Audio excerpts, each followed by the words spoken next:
Hi, San Diego Probate Attorney Scott Grossman here. Today I'm going to be discussing with you two local rules that affect two different types of petitions that can be filed in the probate court. The first of those is a petition to determine succession to real property. It's a mouthful, but it's the petition that gets used when you're dealing only with a piece of real property and that piece of real property is worth less than $150,000. For every place in California, there's a Judicial Council form that gets used for this petition, but only in San Diego County, because of San Diego's local rules, do you have to supply additional information. San Diego has a local rule that will ask actually for quite a bit of information, but just to give you some idea, you're not only going to have to tell the court about the property itself, you're going to have to tell the court about how the property was acquired, when it was, for how much, under what circumstances, the incomes of the two spouses, any assets the two spouses brought into the marriage. There's actually quite a list that goes on from there. The rationale behind it is the court wants to understand if this is in fact just a transfer between spouses or if there's community property issues that are involved or if there are separate property issues that are involved. At any rate, if you don't supply this, your petition is going nowhere. So make sure that you're cognizant of this local rule.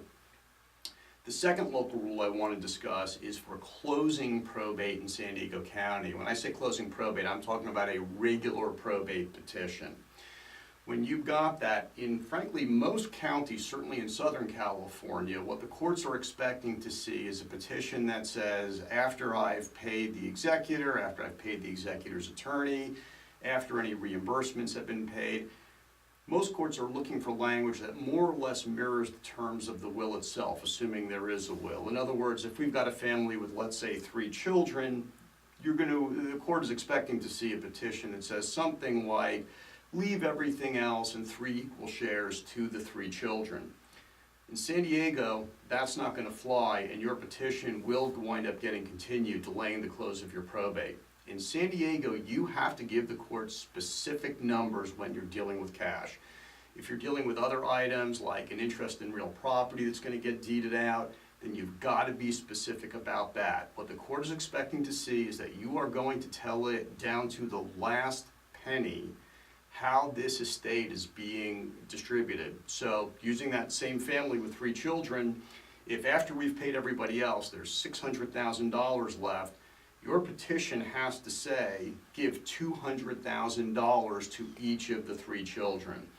And the reason this is happening is in San Diego, unlike most other counties, the minute order of the court is the order that's going to get used. The court does not expect, the court doesn't even want a formal order to be submitted. It's that minute order that is going to be used to distribute the estate.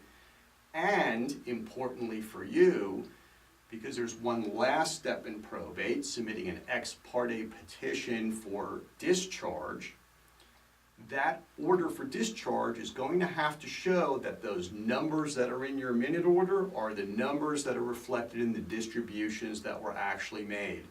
That's what will allow the court to sign the final order, the ex parte petition, an order for discharge, and allow you to close probate.